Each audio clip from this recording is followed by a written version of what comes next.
Hi and welcome back to the latest Steve's Amateur Garage video. Great to have you along.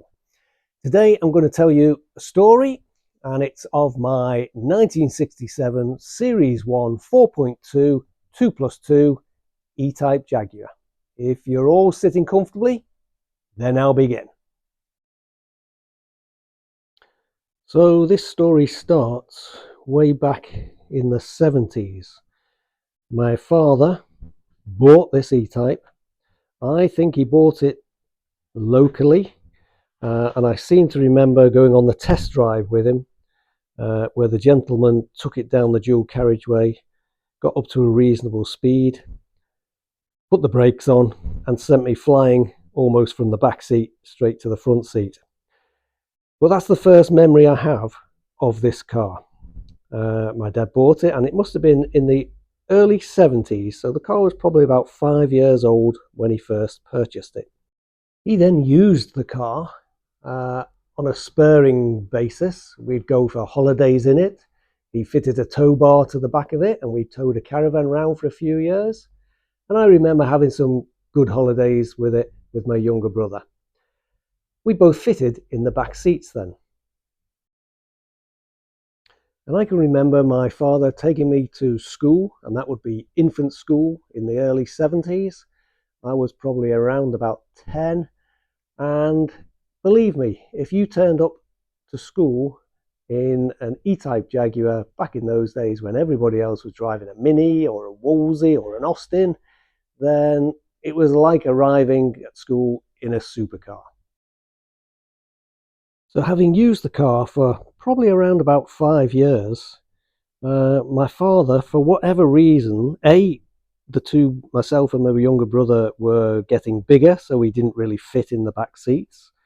B, he was never the most mechanically inclined, so maybe there was an issue getting it serviced, or there was a fault with it, I don't know.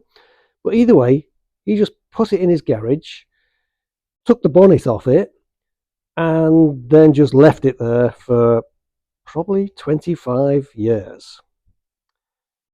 He passed away about 10 years ago, and I acquired the car. I already owned 1/3 of it. I bought the other 2/3 off my brothers, older and younger brothers, and put it in this garage here. And that's exactly where it sat, probably for the last 10 years. So this car probably hasn't moved under its own power for about 35 years. And in reality, yes, it's survived, but as you already know, and as I know, it's probably going to need an awful lot doing to it to get it back on the road. So in the 10 years that I've owned it, I've effectively not touched it. The only thing I ever do to it is pump the tyres up, occasionally still hold air, turn the engine over, and it does turn over quite freely. And the most pleasurable job, which I like to do twice a year, is so every 6 months I just like to feed the leather. Not sure it's having the greatest of effect, but it makes you feel good. Nice, satisfying, easy job. Because probably the best feature of this car is the interior. It's just stunning and sort of exactly as you'd like to find a car that's been sitting for 35 years. When it comes to restoration time, trying to keep that interior looking exactly as it does now is going to be a challenge. So let's do a little bit of a walk around just so you can get a better idea of the condition of this car and ultimately the dilemma that I will face. Just have a look at this.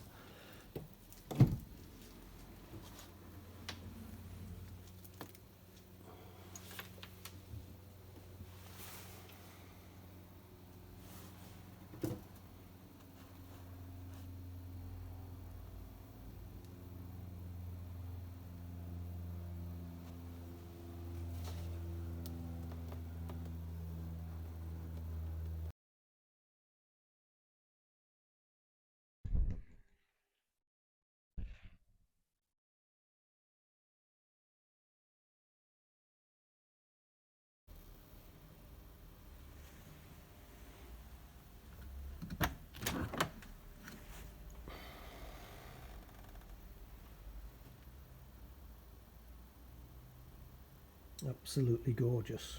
What a lovely place to sit. And if you've ever sat in an E-Type Jaguar or a Jaguar of the 60s, when you smell that leather, it just brings back all those memories. And just listen to this. Perfect. So the beauty of this car is that it hasn't been touched mechanically for an awful long time, since my father effectively drove it into the garage and then just left it. Just put a cover over it, took the bonnet off, and then effectively buried it under 1,000 pieces of wood, because you can never have too many pieces of wood. That was his thought. But in reality, it's sort of exactly as it was left 35 years ago, which is maybe a good thing. But come to restoration time, there's going to be an awful lot of work involved and an awful lot of pieces that will have just deteriorated beyond use and will need replacing.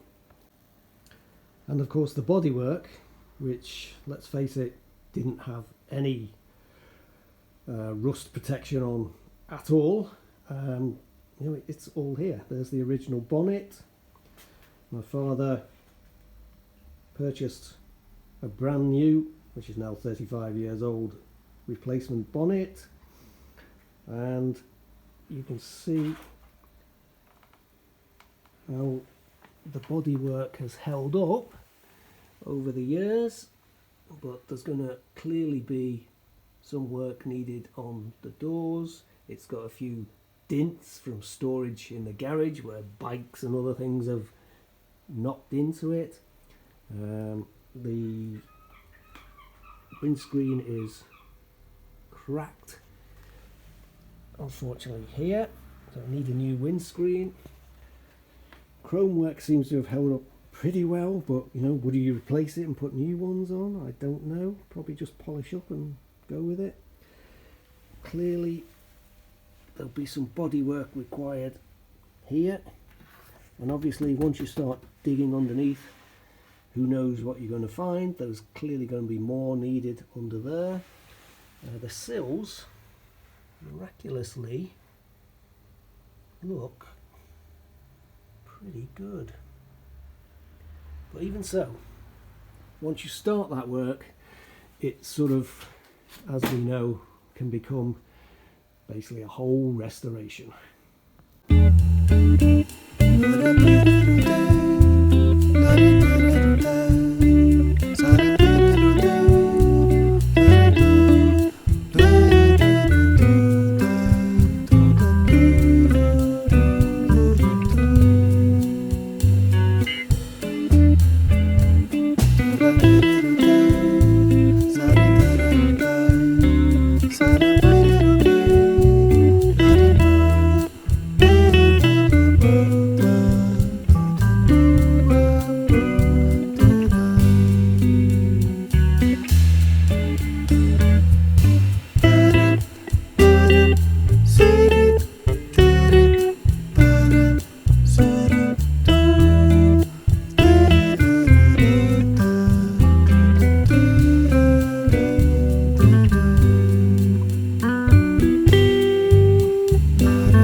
So hopefully you can now understand the dilemma I find myself in.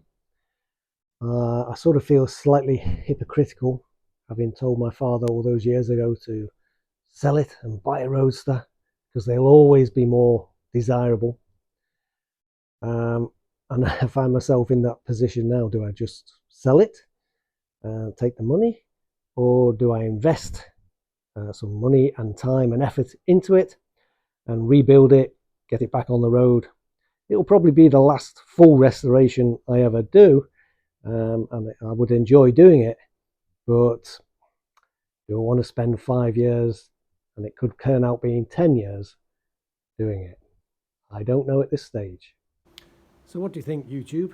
Do you think the amateur mechanic with his limited ability can restore a 1967 Series 1 4.2 2+2 E-Type Jaguar? Let me know in the comments. Thanks very much for watching. I hope you've enjoyed the video, and if you have, please like, subscribe, and don't forget to hit the notification bell, because we've got plenty more exciting videos coming soon, both on the E-Types, the camper van, the Ferrari, and the MG. You all take care. I'll see you for the next one. Bye for now.